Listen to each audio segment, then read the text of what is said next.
आज पूर्णिमा है, वैशाख पूर्णिमा। आज पूर्णिमा के दिन ही भगवान बुद्ध जन्मे। लुम्बिनी में वो क्षेत्र नेपाल में है और पूर्णिमा के दिन ही उन्होंने सम्यक संबुद्ध बने और पूर्णिमा के दिन ही निर्वाण प्राप्त किया कुशीनगर में। बोध गया में सम्यक संबुद्ध बने। विशेष बात है, तीनों तिथियां एक, पूर्णिमा पूर्णिमा पूर्णिमा। तो उन्होंने संदेश जो दिया, बात यहाँ पर ध्यान किया रही है। पंचशील का सिद्धांत है यहाँ पर, जो योग दर्शन में यम नियम है, 2500 साल पहले हुए। भगवान महावीर और भगवान बुद्ध ये हुए। उसमें त्राहि त्राहि मची हुई थी, हिंसा बहुत ज्यादा बढ़ चुकी थी महाभारत काल के बाद में। तब वो आए, आती हैं वैसी आत्माएं, उच्च वैसी आएंगी आत्माएं आएंगी। उदाहरण लीजिए, जैसे डॉक्टर साहब होम्योपैथिक हैं, हम नेचुरोपैथिक हैं, कोई सर्जन है। अब सर्जन ही सब कुछ है, होम्योपैथी सब कुछ है या नेचुरोपैथी सब कुछ है, ऐसा नहीं। तो ऐसी ऐसी एक उच्च आत्माएं आती हैं, उनका पहले का जो ज्ञान है, वो पहले का उनका जो अध्ययन था वो ध्यान में आ गए। महावीर जैन ने बताया तो उन्होंने अब दूसरा, वो भी दोनों चीजें एक ही मिला के चल रहे हैं, लेकिन थोड़ा सा अंतर हो जाता है दोनों में। तो योग दर्शन क्या कह रहा है, शास्त्र क्या कह रहे हैं, वेद कह रहा है, समग्र चीज कह रहा है, सब कुछ है। तो ध्यान के विशेषज्ञ हैं, ध्यान में आए जो उस तरह की भावना के लोग थे या जो उपेक्षित थे उसमें, उनका आओ, सभी आओ, सभी आओ, सब कोई भी सम्यक संबुद्ध बन सकता है, कोई भी मुक्त हो सकता है। बुद्ध पाली भाषा शब्द है, जिसमें पाली भाषा शब्द है, उसका मतलब होता है कि मुक्त हो गया, जो मुक्त हो गया कोई भी। उन्होंने मोक्ष को निर्वाण कहा है, पर निर्वाण दिवस भी है आज ही कुशीनगर में। तो वहां पर साधना की, मैंने ध्यान किया मैंने वहां कुशीनगर, तो वहां पर स्तूप बने हुए हैं, उनमें उनकी भस्म को भी उसके अंदर रखा है। भस्म कभी वैज्ञानिक लोग उस पर करेंगे कि इतना बड़ा ध्यान के द्वारा चीन, जापान, थाईलैंड, श्रीलंका और कहाँ तक, काबुल, कांधार, जो पहले भारतीय सब था पहले, उसके बाद में सब नेपाल, भूटान, सब जगह बुद्ध बुद्ध बुद्ध। बात कैसे आती है कि यम नियम के अनुसार आ रहे हैं, पंचशील का सिद्धांत आ रहा है। यम नियम के अनुसार देखिए तर्क कि महात्मा बुद्ध के जीवन में चीज आ गई। अगर कोई उनको द्वेष पूर्वक गाली भी देता तो जीवन में आ गया। तब इसमें जो बौद्ध धर्म आया महात्मा बुद्ध के बाद में, महात्मा बुद्ध ने बौद्ध धर्म नहीं चलाया, उनके अनुयायियों ने, उनके बने तो उन्होंने बौद्ध धर्म बनाया। बौद्ध धर्म बहुत अच्छा। देखिए बौद्ध धर्म में अब 2 पार्टियां बन गई, एक घास पार्टी बन गई है, मांस पार्टी बन गई। जो नव बौद्धवाद है वो पीने खाने वाले लोग हैं, वो उनके अनुयायी नहीं है, खाली उसमें तो हैं, लेकिन उनका ठीक अनुयायी है। वो वाणी से भी हिंसा नहीं करेगा, वाणी से भी पुरुष कड़े वचन नहीं बोलेगा, वाणी से कहीं चोट न लग जाए, काया वाणी मन से सतत पवित्र रहेगा। वो है ठीक महात्मा बुद्ध का अनुयायी। मैंने उसको देखा है, जिया है। और माँ का एक कहानी, राजा था या रानी, इसका प्रभाव इतना ही है। तात भ्रमण करते थे तेरे, वन उपवन में बड़े सवेरे, हुई पक्ष की हानि। एक हंस गिरा खरसर से, कोई पक्षी गिरा खरसर से, हुई पक्ष की हानि, करुणा भरी कहानी। बच्चा कहता है, यशोधरा यह है, अपने उसको सुना रही, मतलब कि गौतम के पुत्र को माँ का एक कहानी। राजा था, बच्चे सब कहते राजा रानी वाली कहानी सुनाओ, कथानक सुनाओ। तो वही बाल्यकाल से ही था, बाल्यकाल से ही ऐसे होते हैं, वो इधर उधर जा ही नहीं सकते। तो उन्होंने जो दर्शन दिया, तो ध्यान है, ध्यान और समाधि क्या है, योग समाधि ही समाज में चला जाएगा। लेकिन पंचशील हैं, यम नियम के बिना वहां तक नहीं जा सकते। महात्मा बुद्ध भी वही कर रहे हैं, यम नियमों का पालन नहीं करोगे तो आप वहां तक नहीं जा सकते। उन्होंने कहा कि सुबह अग्नि प्रज्वलित होती है, वो चिकित्सक हैं, बड़े भिक्षक हैं। उन्होंने कहा कि सुबह अग्नि प्रज्वलित होती है, सुबह भिक्षा यापन करके मांगो, खा लीजिए दोपहर तक, दोपहर के बाद में अग्नि बंद होने लगती है। जो साधक भी जाते हैं शाम को, उनको काढ़ा और कुछ हल्का सा ऐसा दिया जाता है, ज्यादा पेट भर के नहीं दिया जाता। कि रात को ये मतलब कि ये सोएगा, ये समाधि में नहीं जाएगा, ध्यान में नहीं जाएगा, खा करके डकारेगा और सोएगा। ये है आज भी वो परंपरा जो ठीक ठीक अनुयायी उनके वो चला रहे, वो सबको अप्लाई करना चाहिए। हम लोग भी ये कहते हैं, क्या कहते हैं कि सूर्यास्त के साथ ही जठराग्नि सुस्त पड़ जाती है, वही तो कर रहे हैं। तो सत्य है। अब महात्मा बुद्ध ने कहा, महावीर ने कहा, अब जैन वाले कहेंगे नहीं नहीं हमारे बुद्ध वाले कहेंगे वो तो सबके हैं, धर्म सबके लिए होता है, जो सत्य होता है वो सबके लिए होता है। सूर्य प्रकाश से सबके लिए है, नदियां सबके लिए है, अग्नि सबके लिए, आहुतियां डाली गई सबके लिए, तो ध्यान सबके लिए है। जब आदमी मस्त हो जाता है तो आंख बंद कर लेता है। कहीं पर भी जाइए, जब बहुत आनंद आएगा तो आनंद में आंखें बंद हो जाती हैं। आनंद तो अंदर देखो, उन्होंने कहा कि अपदीपो भव, अपने दीपक स्वयं बनो। हम आहुतियां डालेंगे, हम रसगुल्ला खाएंगे, किसी का पेट नहीं भरने वाला। ठीक वही साधना पर लागू होता है, वही बात कर रहे हैं। आप कोई करे और आपको मिल जाए, नहीं हो सकता। आपको स्वयं जूझना होगा, तप करना पड़ेगा, तपस्या करने पड़ेगी। तो संस्कार उनके थे, इसीलिए चक्रवर्ती कहाँ, सम्राट कहाँ, किसके घर में जन्मे थे आकर के। और कोई भिखमंगे तो थे नहीं जो चले गए छोड़ करके। घर में सब धन धान वैभव है तब तो वो चले गए, इसलिए उन पर आरोप नहीं लग सकता, उसी के लिए आए थे। 6 वर्ष तक कड़ी तपस्या है, तो उन्होंने क्या कहा, अति सर्वत्र वर्जित, अति नहीं होनी चाहिए। बहुत सुखाया, शरीर कंकाल हो गया, चला नहीं जा रहा है। तब उन्होंने कहा कि बीच का रास्ता, भोग भी नहीं और अति योग भी नहीं, बीच का रास्ता, मध्यम मार्ग बताया। ये सिद्धांत, और ये सिद्धांत सर्वत्र लागू होता है, अति सर्वत्र वर्जित। अब यहीं पर अग्नि जलाएं तो बहुत ताजा अग्नि जल रही, बहुत कर रही, नहीं, देश काल वस्तु व्यक्ति परिस्थिति सब कुछ लागू होता है। तो ध्यान नियम के बिना ध्यान आदमी जाएगा नहीं।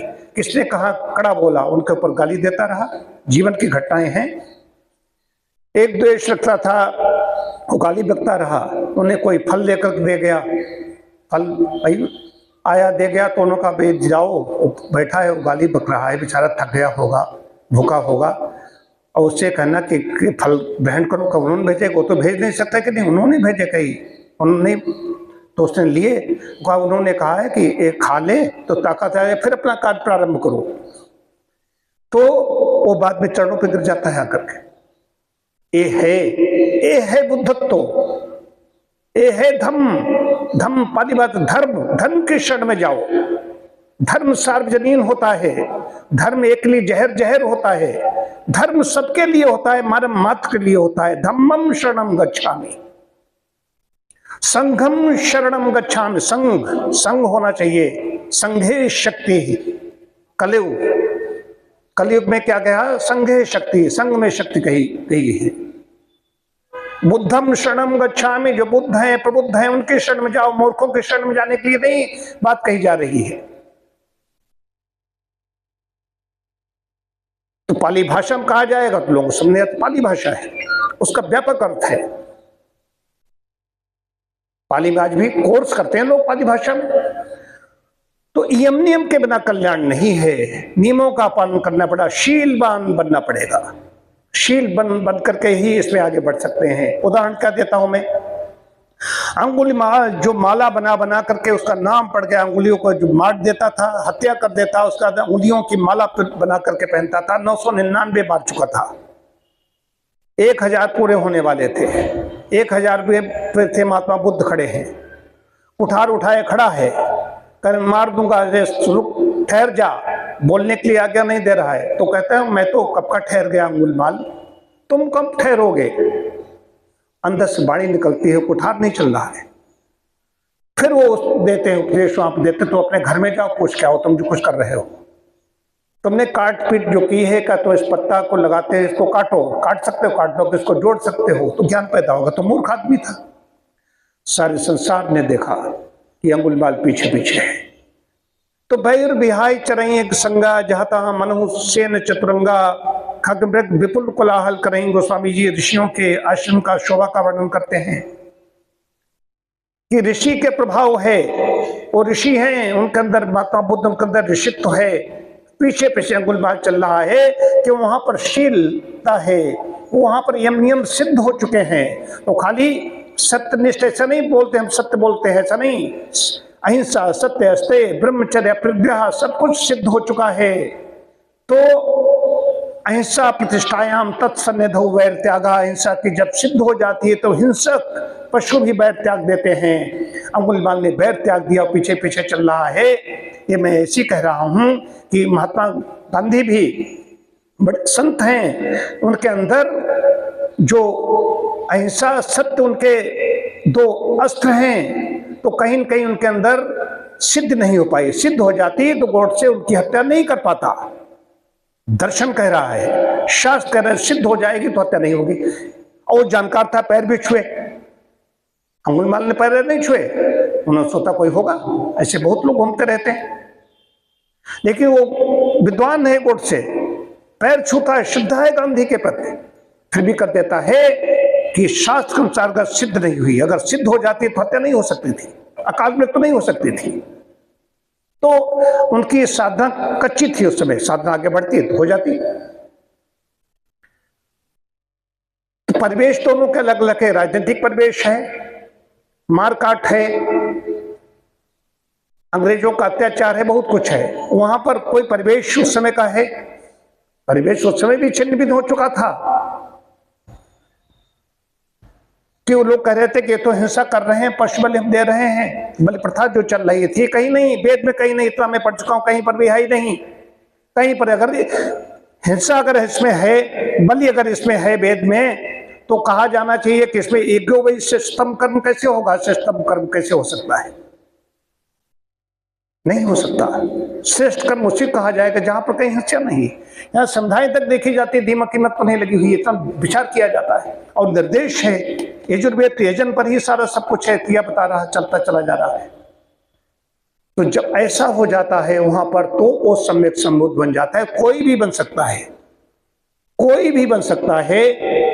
तो इन नियमों का पालन किए बिना संभव नहीं है। खाली ध्यान कर लिया, हम लोग नित्य ध्यान करते हैं, ये कि कच्चा चले तो यहां पर वो ध्यान के बिना काम नहीं होता है। अब ध्यान का विद्यार्थी हूं, लेकिन ये है, चाहे जब रावण मर गया, रावण की हत्या कर दी, वध हो गया, उसके बाद भगवान राम आते हैं, दशाश्वमेध अश्वमेध क्यों क्यों करते हैं, करना पड़ेगा, वाइब्रेशन है, तरंगे हैं। महाभारत काल में भी ये करते रहे, उसके बाद में क्यों प्रश्न करते हैं। ये नकारात्मकता दूर करने के लिए ये बहुत आवश्यक हो गया है। आप वायुमंडल बनाते हो, वहां पर ऊर्जा पैदा होती है, उसके साथ साथ में साधनाएं चाहे बुद्ध की हों, चाहे महावीर की हों, ये सबके लिए है और समान रूप से लागू होती है। उन्होंने एक विषय ले लिया, वो उस विषय के विशेषज्ञ हैं। अब राष्ट्र में सीमाओं पर कैसे क्या होगा, बौद्ध धर्म के अनुयायियों ने उनका इतने अहिंसक हैं, उनका नहीं हिंसा नहीं करूंगा, आते आने दीजिए, आते आने दीजिए, आतताई आते गए और हम परतंत्र हो गए। कि हमने सैनिकों ने भी, जब अशोक ने कह दिया कि सैनिक भी हमारी हिंसा नहीं करेंगे, तो सीमा की सुरक्षा के लिए सैनिक वेद हर जगह, कृषि कैसे होगी, सीमा सुरक्षा कैसे होगी, दुष्ट हर काल में रहे हैं, दुष्टों से कैसे रक्षा करोगे, दुष्टों का नाश कैसे करोगे, समग्र मिलेगा, ये चीज चाहती है। उन्होंने नहीं कहा था कि तुम अपने परतंत्र हो जाओ, उन्होंने चीज बताई, सब कर लो, ये जनता के लिए था। वहां पर सम्राट भी वो ही बैठ जाएगा, सम्राट करे, लेकिन सीमा जो प्रहरी हैं उनसे कहो तुम सजग रहो, जागरूक रहो। उन्होंने सदैव महात्मा बुद्ध ने कहा कि सजग रहने के लिए कहा, जागरूक रहने के लिए कहा, सचेत रहने के लिए कहा। तो ये बड़े विषय हैं, इन पर चर्चा होती है। बहुत बड़ी तिथि है बुद्ध पूर्णिमा, आज हम ने इस पर विचार अपने प्रकट किए। इतनी बड़ी शक्ति को भगवान बुद्ध के प्रति नमन करते हुए ओम शांति शांति शांति।